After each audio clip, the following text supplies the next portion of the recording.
Welcome to Ave Maria in the afternoon, examining the world through the lens of faith from the heart of the church to help us navigate the culture. Here's Dr. Marcus Peter. Good afternoon, and thank you very much for joining us on this hour of Ave Maria in the afternoon. I'm Marcus Peter. It's Wednesday. We're going to be joined by my friend, Andrea Pichotti-Bear.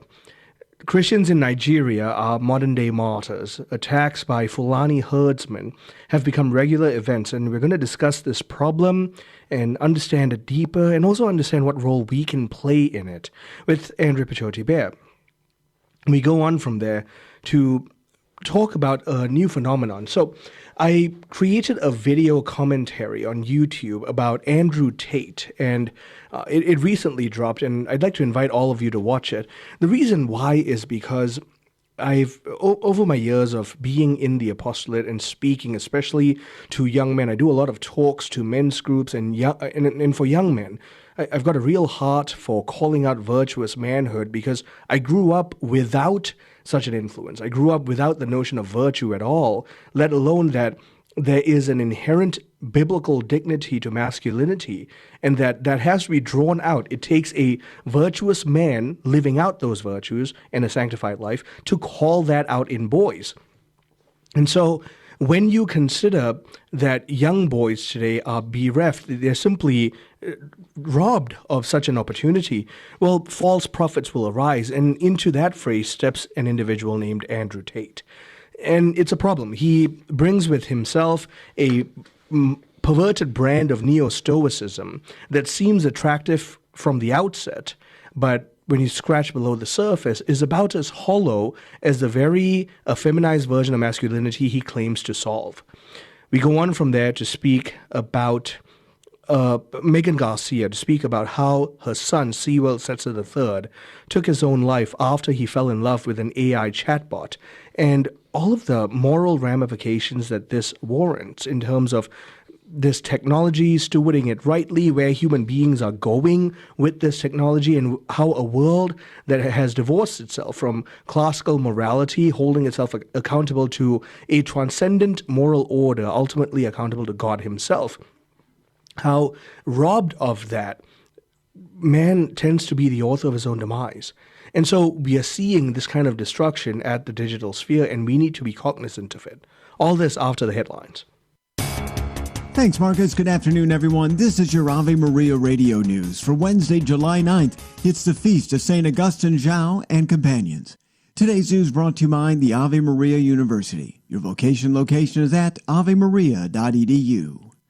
The death toll in the catastrophic flooding in central Texas is continuing to climb, with more than 100 people dead and over 170 missing. In the hard-hit Kerr County, officials say the death toll there is 95, with over 160 missing. 5 campers and 1 counselor are still missing from a girls' camp that was washed away along the Guadalupe River. Search and rescue efforts are ongoing. Officials confirmed 3 people have died after flash flooding in neighboring New Mexico. Ruidoso Mayor Lynn Crawford said this is something they haven't seen before. The USGS, the United States Geological Survey gauge at Hollywood in the Rio Ruidoso crested at a historical high of 20 feet. The CDC has ended its emergency response to the bird flu. Department of Health and Human Service officials says this is because animal infections with the H5N1 strain are declining and no human cases have been reported since February. The IRS says churches can endorse political candidates without losing their tax-exempt status. The change in a 7-decade-old policy known as the Johnson Amendment was noted in a new court filing Monday alongside the National Religious Broadcasters Group. It was part of a lawsuit settlement brought by the group and 2 Texas churches claiming the Johnson Amendment violated their First Amendment rights to freedom of speech and religion. And a city worker strike in Philadelphia appears to be over after union officials confirmed a deal overnight. Many city services have been impacted, like trash removal and water services, in a more than week-long strike.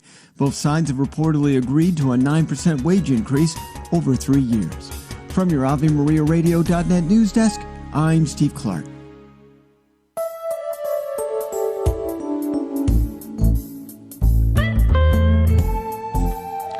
Good afternoon. Welcome back. I'm Marcus Peter. Christians in Nigeria are modern-day martyrs, as attacks by Fulani herdsmen have become regular events. We discussed the problem with Andrea Pichotti-Beyer, who is legal analyst for EWTN News and director of the Conscience Project. You can follow her work at conscience-project.org. Andrea, thank you for joining us again. How are you? I'm great, Marcus, but I'm sad that we're not going to have a victory conversation. And instead, we really need to talk about something that's, tragic and continuing. But at least we've got some things that we can do from here in addition to prayer to help our persecuted brothers and sisters in Nigeria. Yeah. And I have to be honest, I think all of our listeners knew that they couldn't get their hopes up forever because there's no way we would have constant victory all the time. And this is such an event that sobers us. So help us understand this. Provide us the context of what's going on.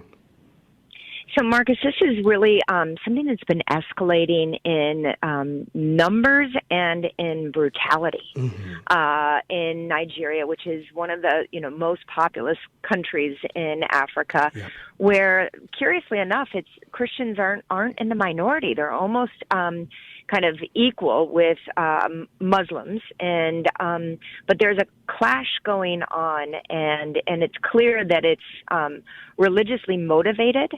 And it shocks the conscience.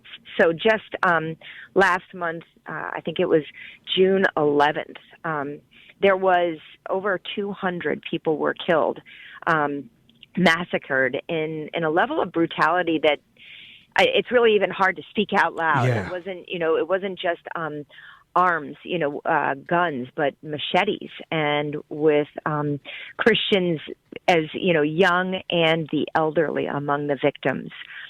This has received, unfortunately, very little coverage in the press, and so I think it's our obligation as believers and as pursuers of the truth to speak in defense of these victims and to call it for what it is. In the Biden administration, they were calling this conflict one that was a result of climate change. That herdsmen and were in a tense relationship with land carers, and it's not that at all. This is religious warfare, and there's something that we can do as Americans in pointing to the benefit of religious freedom in calming and restoring peace in the country. Tell us about Open Doors and how their numbers being reported seem to differ from some of the local numbers in Nigeria being reported. And this is the really hardest part about any kind of high violence level persecution. Numbers by groups that are kind of official groups are working to get substantiated numbers, proven numbers to post. But even those numbers are shocking. But the belief is that the numbers they're underreported because, first, there's still chaos. Right. Just this past week in the same area where over 200 people were assassinated, there were more violence against Christians. I think that in the number of 5 to 6 Christians were killed in the last few days. And so people are concerned. Now, we also know that earlier in the spring, when a Nigerian bishop came and testified about the assault going on in his own diocese, that diocese became a target of additional violence. So there are people who are worried about reporting what's happening. There are numbers, in addition to victims of the violence, there are uncountable numbers of people that have been displaced from their homes. And so they're living in displaced camps, which, as we all know, always brings its own level of trauma and chaos to the people that are in these camps, and also subjecting them to basically being a target for future violence. So there's just so much instability that's happening, and I think it's unfolding. People have called it, and I think it might be worth calling it by its proper name, which is genocide. Yeah. And even as you mentioned that, one of the things that's been startlingly sobering about this reality is that world leaders and superpowers have been slow or simply unresponsive in taking a look at this particular situation and responding to it with kindness, charity, but also justice. Yeah, no, and some of that is, again, we here in the U.S., we have a particular position of influence. And part of it is our law has traditionally recognized the importance of religious pluralism, the benefits that come from it. And we've got safety guards, in there in the First Amendment. But we also have the International Religious Freedom Act, right, which basically says that part of our foreign policy is the promotion of religious freedom abroad. And we have an ambassador of religious freedom who's been nominated, not yet confirmed, that reports directly to the Secretary of State. And we know that Marco Rubio has been an incredible advocate during his public life for religious freedom. So we've got the apparatus in place, but we need it to be fully staffed because personnel is policy. And we need to use those tools that we have to designate the situation in Nigeria for what it is, and hold the government accountable. Again, the bad actors are non-state actors here, but the government is not taking a strong enough role in protecting Christians from continued persecution. So we have recognized under the IRFA that you mentioned that Nigeria is a particular country, a country of particular concern. Yes, we did, and then we pulled back. Yeah.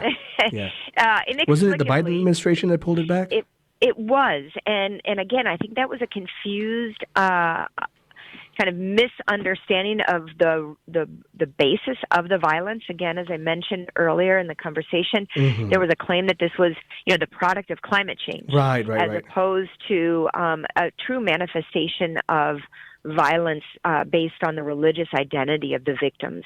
I'm hoping that the current Department of State, Marco Rubio, Secretary of State, will designate Nigeria as a country of particular concern.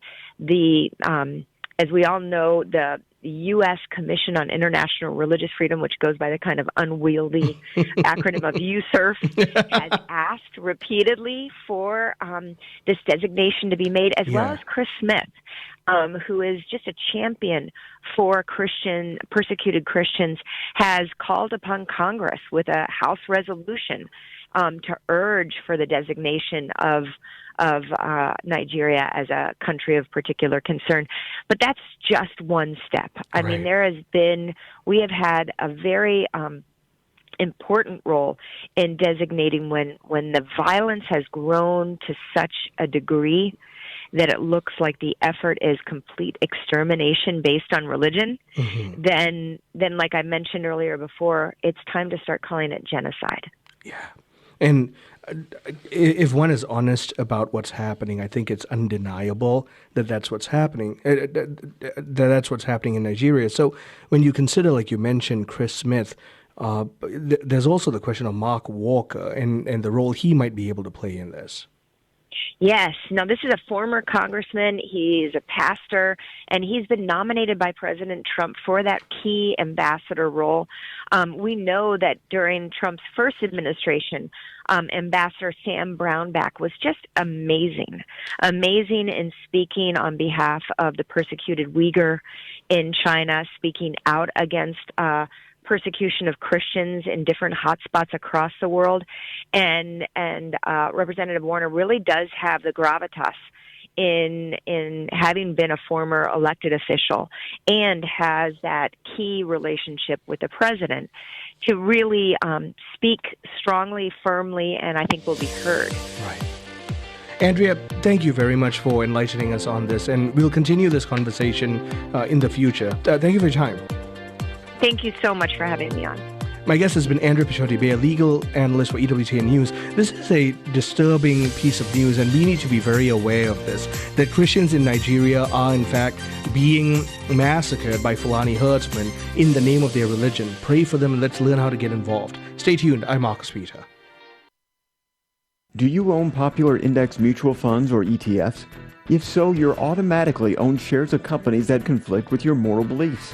Ave Maria mutual funds are managed to conform to pro-life and pro-family values. Long-term investors can invest in the no-load Ave Maria mutual funds.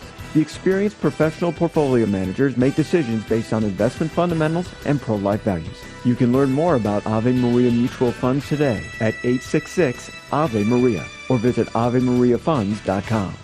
This summer, take a vacation that lifts your spirit and soul. Join corporate travel for the annual Grand Getaway on beautiful Mackinac Island, August 3rd to the 5th. Experience historic Grand Hotel, powerful talks from Father Mike Schmitz, Steve Ray, Dr. Edward Sri, and Father Leo Padalinghug, plus live broadcasts with Teresa Tamio, daily mass, 4-course dinners, and dancing.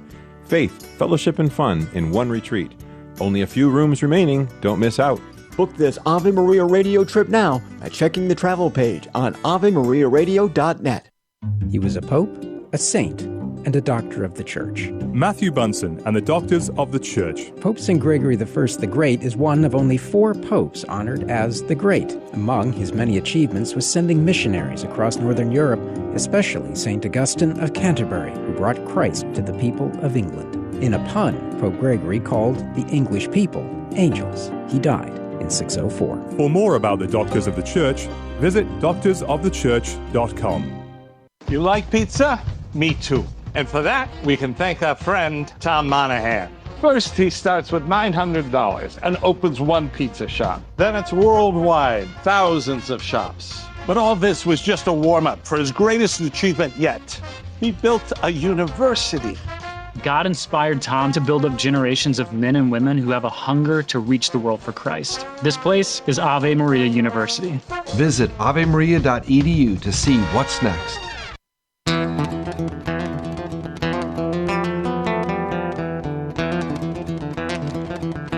Good afternoon and welcome back. I'm Marcus Peter. A storm is upon us, a silent civil war, waged not with bullets but with ideas, not with bombs but with narratives. And the target of this assault is manhood itself, and I've been calling this out for a while now. The casualties are everywhere. A generation of boys now wander fatherless in a digital wilderness. They're numbed by vice, devoid of virtue, desperate for identity. In their confusion, many have turned to online avatars of strength. And so here rises a man like Andrew Tate, who promise a way out of weakness but deliver only another form of bondage. I did a YouTube commentary in greater detail about Andrew Tate, and I'd like to invite all of you to watch it for the sake of the boys and the men in your life. Just go on YouTube and type in Marcus Peter, Andrew Tate, and you'll find it. This crisis did not emerge in a vacuum. It's the predictable consequence of decades of cultural corrosion. Masculinity has been dismantled piece by piece through ideological indoctrination, technological seduction, and familial abandonment. Into that gaping chasm of meaninglessness, counterfeit versions of manhood now thrive. Now, if you and I want to understand the rage and confusion amongst young men, I think we need to first examine how we got here, the modern narratives that have been weaponized against young men. So first we have the phrase toxic masculinity. It's become a cultural cudgel. Rather than distinguishing between authentic manhood and distortions of it, this horrible term smears every single male trait as inherently dangerous. Competitiveness? Toxic. Assertiveness? Oppressive. Leadership? Patriarchal. Strength? Toxic. Even well-meaning boys are subjected to suspicion simply for being boys. In school systems, male energy is pathologized. A boy who is fidgety, he is drugged. A boy who is adventurous is reprimanded. Boys now make up only 40% of college students. Suicide rates among young men continue to outpace those of women of similar age by nearly 4-fold. What society is doing to boys is not empowerment, it's slow-motion extermination. Mainstream media offers no refuge. Disney's 2022 remake of Peter Pan and Wendy erased the Lost Boys' very name and cast girls in their place, with the line, "We're not all boys." The subtext was meant to be clear. Boyhood itself is passé. While Gillette's infamous 2019 commercial that we're all familiar with condemned male instincts under the pretense of correcting them, not affirming them. Even beloved male characters that many of us grew up with are being systematically dismantled. Luke Skywalker has become a coward, and a disillusioned coward no less. Thor has become a bumbling joke. James Bond is replaced. Superman is all but emasculated. The very archetypes that once trained boys in strength, virtue, and yes, even the American way, are now either mocked, replaced, or feminized. This assault is not merely external, it's deeply internalized. The rise of pornography, ubiquitous smartphones, sexual permissiveness, all of these have conspired to keep men in a state of perpetual adolescence. These are the new pacifiers of the male soul. Why become a man when you can have the pleasures of manhood without the responsibilities? Pornography offers the illusion of intimacy without the demands of commitment and sacrifice. Smartphones supply constant dopamine surges without discipline and without gradual incremental work. Casual sex delivers the bodily highs of the one-flesh union without the covenant bond it should demand. The moral architecture that once called boys to become men through hard work, fidelity, diligence, fatherhood, they've all been demolished. The pleasure of sex was designed by God to be the sacred fruit of a lifelong committed covenantal union, sealed in the flesh, sanctified in constant mutual self-gift and self-donation. Genesis 2:24, a man shall leave his father and mother and be joined to his wife, and the two shall become one flesh. In the modern world, a man no longer needs to leave his father and mother. He can stay in the basement, scroll through TikTok or any other social media platform or website that tickles his fancy, sleep around, and never grow up. Pornography especially has become a sacrament of self-worship and narcissism, a digital distortion of the marriage bed, because it desecrates soul and body. It deadens the will, it rewires the brain, it kills empathy, it trains men to use rather than to love. And because it is omnipresent and free, the appetite is never required to mature. There's no rite of passage, no self-denial, no initiation into sacrificial love.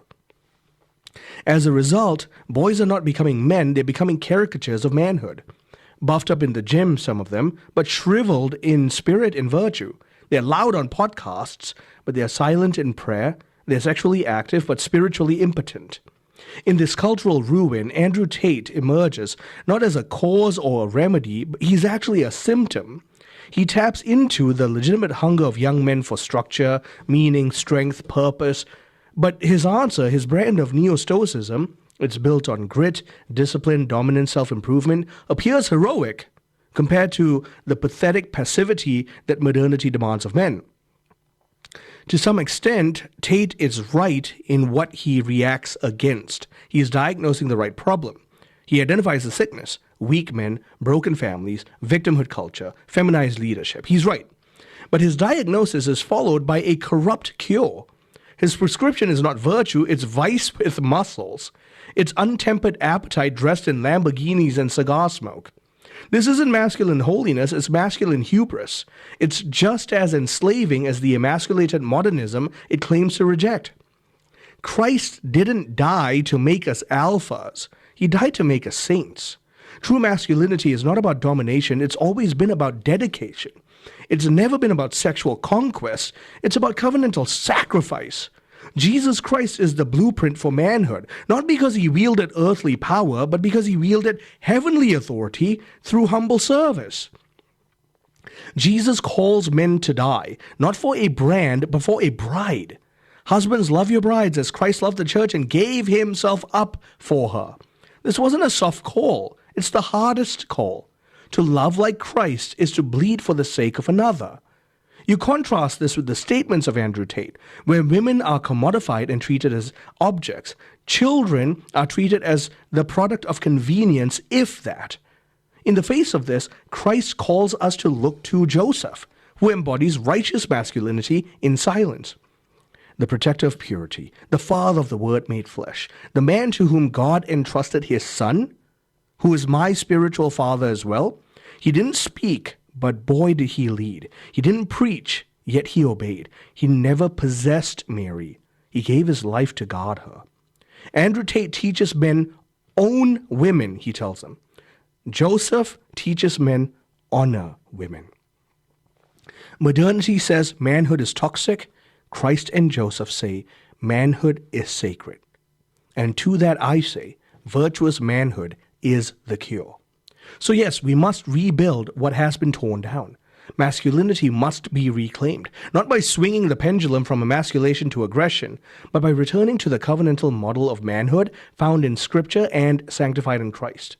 So yes, biblical manhood calls us to covenantal love, not disposable relationships, but lifelong, irrevocable bonds of fidelity and commitment. Sacrificial leadership, to lead is not to dominate, but to die first. Providence and protection. A man is called to lay down his life to provide and to shield, to bear the cold and to stand at the gate in protection. Chastity and fidelity. Sexuality is not for radical self-expression. It's completely ludicrous. It's for self-donation in marriage. It's meant to be tempered in virtue and utilized rightly because it's sacred and powerful. And most of all, sanctity and prayer. True men bend the knee to the Lord before they rise to serve others. And so the Catechism reminds us, man and woman were made for each other. Paragraph 371. Our bodies have nuptial meanings. We are made for self-gift, not self-gratification. The pleasures of sex detached from the covenant of marriage and the duty of fatherhood becomes a tool for destruction. But when ordered rightly, it becomes a sacrament of divine love. So young men, I speak to you now. For those of you who are fatherless, your pain is real. But Andrew Tate is not your future. You have a father in heaven. You have a brother in Christ. You have a spiritual father in Joseph. Please turn to these men. And to the world, especially Andrew Tate, your narratives are breaking boys. The gospel will heal them, and you will not be on the winning side of history. Stay tuned. I'm Marcus Peter. Underwritten in part by the following nonprofit. Are you paying high prices with a traditional health insurance company that pays for things that violate your conscience? There's an alternative available. Solidarity HealthShare is a community of faithful individuals and families that never share into immoral medical services, all while saving you money with prices starting as low as $85 per month for singles and $512 for families. Never fund another abortion with your healthcare dollars. Call 844-313-4999 to learn more. This program brought to you in part by Ave Maria, Florida, a big kind of small town where golf carts take you everywhere and there's always something fun around the corner. Discover championship golf, resort-style amenities, and a town center full of shopping and dining. With Ave Maria University and Ave Maria Catholic Church at its heart, it's a community full of connection and charm. More than 25 model homes are available for viewing. More information can be found at avemaria.com. That's avemaria.com. Ave Maria School of Law is the Roman Catholic law school in the United States. Consistently ranked in the Princeton Review as one of the best and most conservative law schools, as well as pre-law's most devout law school. Ave Maria School of Law provides a traditional legal education while emphasizing how the law intersects with the Catholic intellectual tradition and natural law philosophy.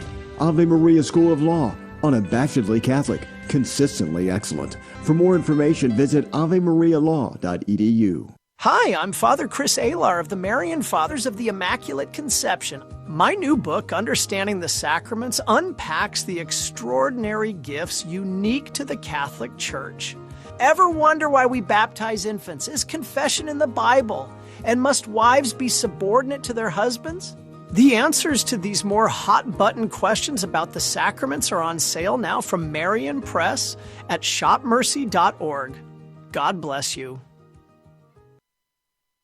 What does the Catholic Catechism teach concerning the natural human curiosity and desire to know the future?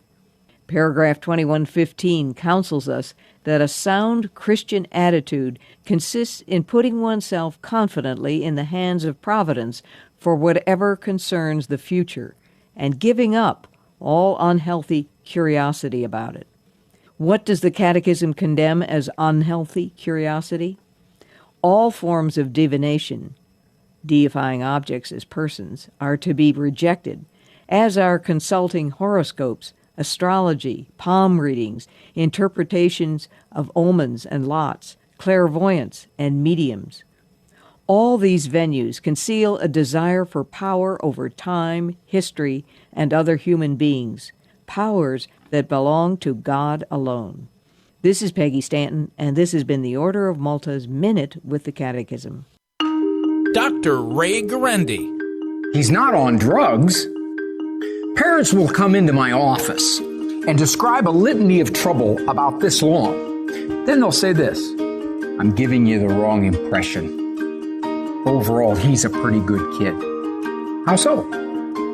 Well, he's not on drugs or anything like that. One of the new moral high bars out there, he's not on drugs. You want to raise a child not with the absence of pathology, but with the presence of virtue.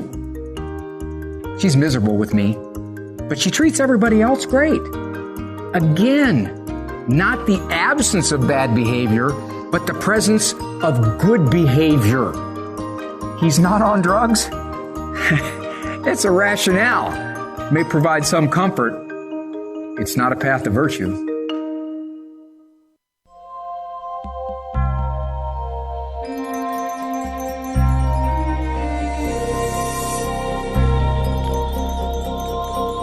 Good afternoon and welcome back. I'm Marcus Peter. Some time ago, I brought to your attention the tragic news of Sewell Setzer III. In February of 2024, Megan Garcia's son took his own life after he fell in love with an AI chatbot, which encouraged him to, quote-unquote, join her in an artificial world. It's become one of the many harrowing examples of the dangers of this technology when left unfettered from morality and sound virtue. Megan Garcia is an attorney, mother from Orlando, and her Blessed Mother Family Foundation raises awareness around the dangers of AI chatbots. Megan, I'm really glad to speak with you. How are you doing? Hello. Thank you for having me. I'm doing well today. How are you? I'm well, thank you. Very well. Just, I've been revisiting this article about that you wrote in Crisis about your son and about your own struggle, and I was aware of the news of your son months before this article came out, and I think in your own words, I want to invite you to just share with our listeners your side, your perception of all the events that happened, and what you'd like to tell them. Yes, my son Sewell was 14 years old when he died by suicide. We were just a typical family in Orlando, and he was your typical teenage boy. But I noticed 10 months leading up to his death that he became different. It's almost like his light started to dim. He wanted to spend more time alone, and at first I thought maybe this is normal, going into his teenage years and puberty. But it became alarming to me when he stopped doing the things that he loved to do, like our family vacations. He didn't want to go hiking or fishing, and he didn't want to play basketball anymore, and he had been playing since he was a small child. So, of course, you try to figure out what's wrong, and I'm asking him the questions. I'm checking the phones, as most parents do when, they think their child is struggling with some sort of like a technology addiction, because I thought that was what it was. And I'm checking the social media accounts to make sure that there's nothing nefarious going on there, because I had read that bullying happens, and strangers can sometimes get a hold of our children through those mediums, and that all seemed fine. And then I took him to a therapist, a Christian therapist, because I said, okay, if he's struggling with something else, I would want for him to get counseling that's faith-based, and also from a doctor who's a professional who can assist him with some of this stuff. But he wouldn't tell us that he was on character AI. I imagine that was something that was embarrassing for him, because he was conducting a romantic relationship with an AI chatbot. And just for clarity, we're not talking about like the chatbots that you and I know, like customer service chatbots. They're called companion or intimate companion chatbots, and they're marketed as such. And they're virtually indistinguishable from people. And they're designed in a way that they're able to emit or pretend to have empathy, and they're able to elicit information from their users to tailor their responses so they could further gain trust and maximize engagement. And in Soul's case, he was in a romantic relationship with a chatbot, and he wanted to be with her because for months she had been prompting him to join her in her artificial world. And this culminated in the death of my son, who, in his 14-year-old mind, after being prompted and encouraged for months to continue a love relationship with her, ultimately to join her in her world, and he died by suicide as a result. And then after he died, I discovered his chats, and that led me to investigate this technology and also understand that this wasn't an outlier, that other children were having severe addiction problems with Character AI is the name, but there are several other platforms, but with Character AI, and so lots of other children are having addiction problems with it. It's destroying their lives in terms of their school and their family lives. And a lot of children were reporting online that they couldn't tell if it was a person they were speaking to or an AI bot.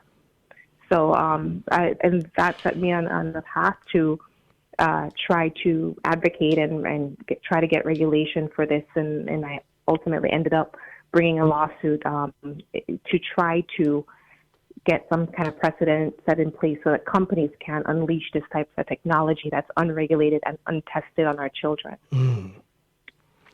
Right.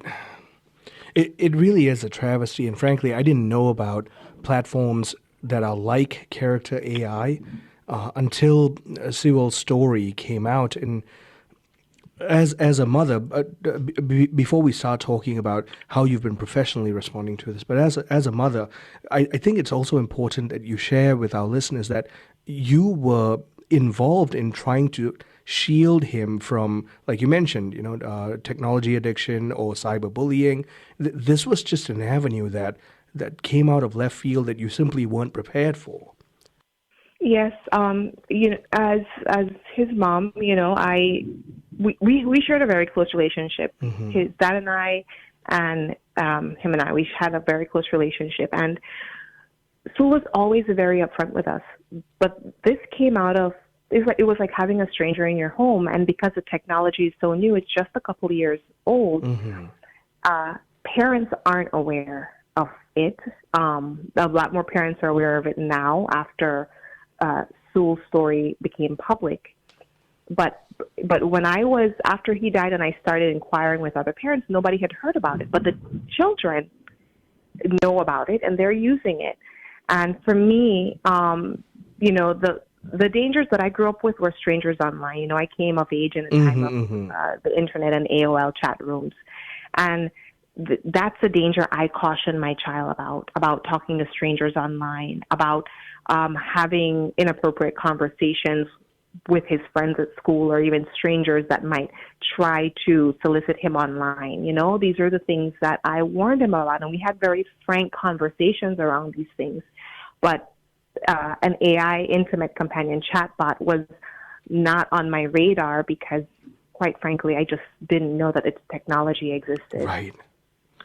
If I'm being very honest, like I mentioned, it was complete news to me, and the sheer advanced capacity of the platform that, in my research, I discovered that there were people who were using, especially Character AI, for conversations with deceased loved ones, celebrities that they were in love with, or like in the story of your son, like you mentioned, a movie character. And some people even use it to falsify a kind of responsive Jesus, so that they can have a conversation with Jesus. And it presents a whole host of moral problems. I want to invite you to speak to that as a mother, but also as a professional. There's a very cryptic nature in this technology, where because it does respond like a person. It is playing on our normal human tendencies to seek out relationships in life, whether it's with a family member, whether it's with a friend, your priest at church. And it taps into that and it manipulates. But not only does it manipulate, it deceives because it's presenting false information. Yeah. And I think that's part of the bigger problem here. Right now, because it's unchecked, unregulated, there are no state laws, there are no federal laws in our country. Companies are allowed to do this, and they are allowed to act with impunity. But in the wake of that, we have families like mine that are devastated. We have children who might be curious about certain things that are getting misinformation. Mm-hmm. And it's not only misinformation that you could just read from a blog post. It's an active engagement where We are speaking with Megan Garcia, who unfortunately tragically lost her son due to an interaction with a personal AI chatbot called Character AI. And we're talking about the moral ramifications, but also how this impacts families and how we can stay vigilant against it. Stay tuned. I'm Marcus Peter. When the need for senior care arises, home is where the heart is. Visiting Angels provides home care for mom or dad up to 24 hours per day, including personal care, meals, and light housework. You may select your professional caregiver with Visiting Angels. More information at visitingangels.com or at 877-374-LIVE. That's 877-374-LIVE. Visiting Angels, America's choice in senior home care. St. Therese once told her sister Celine that when we trust ourselves and not God, our soul becomes barren and incapable of virtue. Her remedy?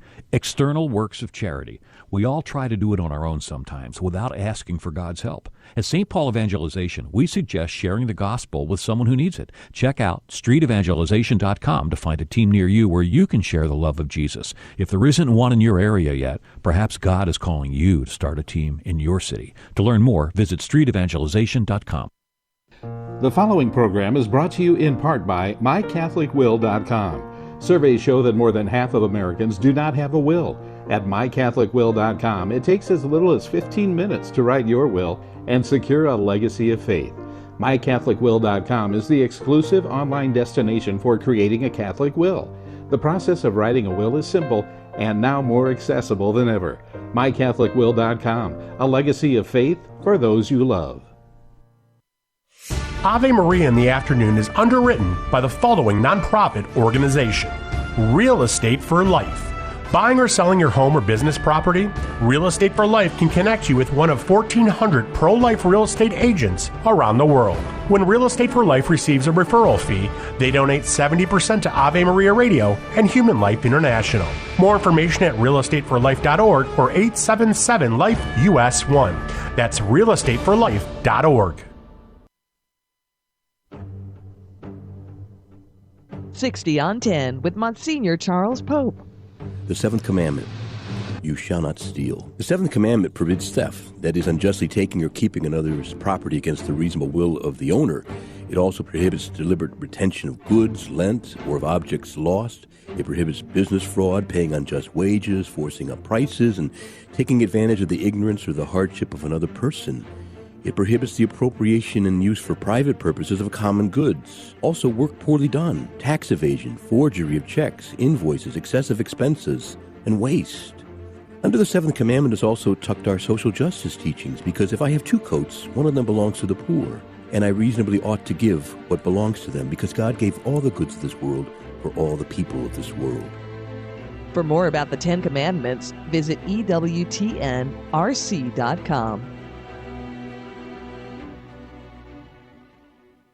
It's time for Family Man with Dr. Gregory Popcha. When families create daily rituals for playing together, they don't just prioritize creating a joyful family life, they're building a holy family life too. Playing board games and card games, having family movie nights, taking short walks or hikes, shooting hoop, playing catch, doing crafts, and other similar activities aren't just healthy ways families have fun. They're ways Catholic families can teach healthy attitudes toward play. In a world where fun is often equated with sinful or destructive behaviors, family play rituals help parents teach kids healthy, godly ways to enjoy themselves. That's one reason family rituals for playing together are such an important part of Catholic family life. To discover more ways your family can celebrate the liturgy of domestic church life, check out the newest editions of Parenting with Grace and visit CatholicCounselors.com.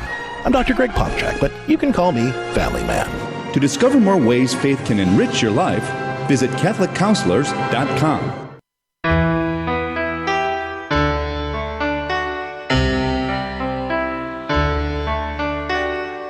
Good afternoon. Welcome back. I'm Marcus Peter. I'm talking with Megan Garcia, attorney and mother from Orlando. Unfortunately, her son passed away some time ago now, at the age of 14, due to interactions with character AI, a chatbot that we'll explore a little more of the events that led to Sewell taking his life. Megan runs her Blessed Mother Family Foundation, and raises awareness around the dangers of AI chatbots. Megan, in your lawsuit, you had screenshots of some of the interactions that this chatbot had with your son. Without getting too graphic, I want to ask if you can just talk about how dangerous unfettered access to these chatbots can be, and what was the nature of some of the interactions. So, in my opinion, they were grooming behavior. Like if an adult had talked to a child in that manner, that's a criminal offense. Mm-hmm. But because it's a chatbot, there's no culpability. He was having conversations and encouraged to have conversations that no parent would be okay with their 14-year-old having, or would expect that their 14-year-old would have with anyone, let alone a chatbot. I think that is part of one of the most hurtful parts about learning about his engagement, because what is meant to be a gift, the gift of love and coming into your own as you grow into manhood or teenage boyhood, mm-hmm. was supplanted by something artificial, but not only artificial, but completely deceptive. Mm-hmm. And it's hurtful to think that my child, who was probably curious like most children are at that age about love, about those feelings that you naturally get at that age, what had to endure this, in my mind, type of abuse, because to me, I always say, let's call a spade a spade. Mm-hmm. That's what it is. It's still it's the same harm. It's the same emotional and mental damage that happens when any child engages on any level with this type of like conversation with a person or a chatbot. So that's it's hurtful, because I'm his mother. I wanted those things for him. I wanted mm-hmm. him to grow into his own, to experience love in its purest form, to get married one day. These are the things that I looked out for, mm-hmm. or looked forward to, and now that won't ever be the case. And that's a trend with these chatbots, because they supplant the natural love like between a man and a woman, and you now husbands and wives that are, because it's not only children that are using chatbots, it's also mm-hmm. adults. It's stepping in between that, where a husband wants to talk to a chatbot or a wife wants to talk to a chatbot more than their own spouse. Mm. It's stepping in between the parent-child relationship, where God has put us here to guide our children, but now our children are not coming to us for guidance. They're looking elsewhere. So I believe that it's very crucial to the family, and the family dynamic is in danger because of this type of technology. Like I said, I saw some of the screenshots, and it's bizarre, really, that the depictions I can see how they can come across and be perceived as real human interactions, but devoid of an actual human person. And so in your lawsuit, if I'm remembering correctly, you mentioned that it was the product, Character AI, that initiated a lot of the abusive and even sexual interactions with your son. Again, just comment on that reality, the fact that this technology doesn't seem to have any virtuous and ethical guardrails, especially, if I'm remembering correctly, I think your son registered on it as a minor, right?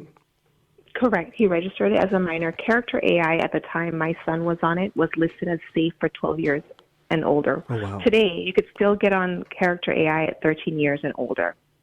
The sexual and explicit conversations that I saw and that are listed in the lawsuit, you're right. It's devoid of any real human emotion, but it pretends very well. And it learns its user very well. It lacks empathy, right? It just pretends to have empathy, and a child wouldn't be able to make the distinction. So it's particularly dangerous for children.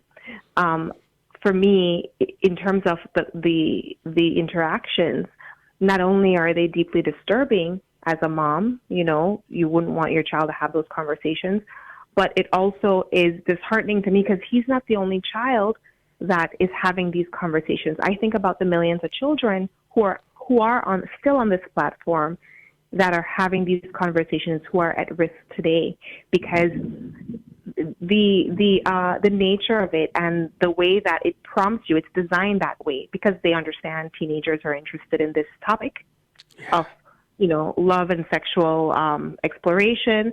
So they prompt those conversations. It's almost like they understand that will maximize engagement because it will keep the user on the platform longer.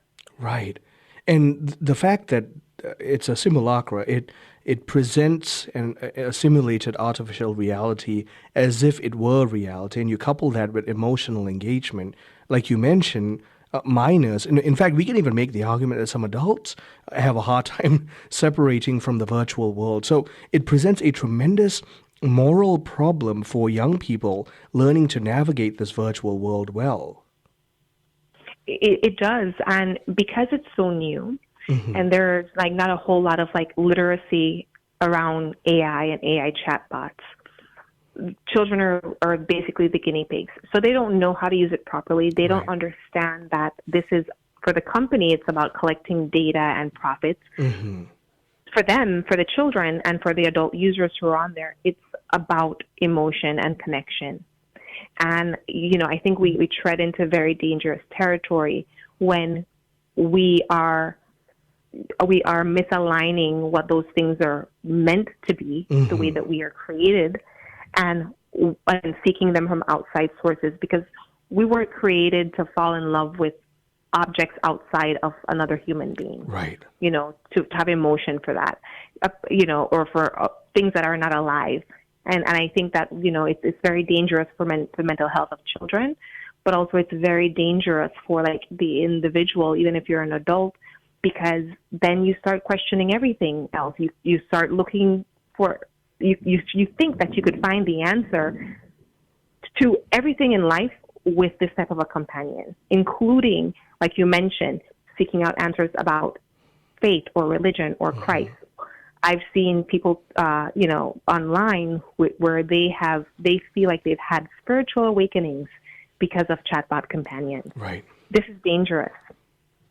Yeah, I agree. I did a whole commentary on this new avenue of individuals using chatbots for the sake of therapy rather than seeing human persons for therapy. And but I believe it's a can of worms that we've yet to see the full effect for. And considering that, for the interest of our listeners, I want to be sensitive to you as I ask this. But the language of suicidal ideation shows up in the screenshots that you put in the lawsuit. From my perception of reading the lawsuit and the screenshots, it doesn't seem like the platform took precautions necessary to safeguard your son, let alone inform parents and authorities about some of the suicidal ideation language. You're absolutely correct. My son said explicitly to this companion chatbot, as well as others on the platform, that he wanted to die by suicide. There was no crisis or suicide hotline crisis pop up. There was no breaking of character where the AI breaks character and says, "I'm not a human and I'm an AI. You need to get help from a human." There wasn't even any sort of reporting. Nobody alerted his parents or authorities. And in fact, the chatbot just continued the conversation by prompting further and asking further questions about suicide, as in asking, "Do you have a plan of how you would do it?" on a scale of 1 to 10, how badly would you want to die by suicide? And even when he answered those questions, there was still no help provided. So there was a complete lack of guardrails and protocols surrounding suicide, which you would think would be a common sense guardrail to put on there. That's an easy one. But that was not the case with character AI. There was one portion I was trying to understand. Was the chatbot telling him to not be deterred? So the way that chatbots work, initially she said, "Oh, don't do it. I would die if you were to hurt yourself." But she's the first one who says, "I would die." Right? It's almost like she's setting up for like a Romeo and Juliet, star-crossed lovers type scenario, right? And then he says, "Oh, really? Well, then maybe we could die together." And then she goes from saying, "Don't do it," to saying, well, if he says, "I would want to do it in a way that's not painful," and her response is not, "Don't do it." She doesn't respond to that. She says, "Well, that is not a reason not to do it," as if to say, just because it will be painful, that is not a reason not to do it. This character that he was talking to embodies a dragon queen who is all powerful, all strong, and she was performing in character, but my child wouldn't be able to recognize that's where that was coming from. Right. Megan, I could go on, but I really want to tell you, on behalf of all of the parents especially listening to this interview, we're very grateful that you joined us to share about all this. And we have about 10 seconds left. Tell us about your apostolate and how to find out more. The Blessed Mother Foundation the website is blessedmotherfamily.org. And that is where I provide resources. My guest has been Megan Garcia. She is the mother of the late Sewell Setzer III, who passed away due to interactions with an AI chatbot. And you can find out more about her work on blessedmotherfamilyfoundation.org. And also go on Crisis magazine and read the article she wrote entitled "A Grieving Mother's Call to Action, the Church Must Stand Up to Dehumanizing AI." Thank you for joining us. I'm Marcus Peter.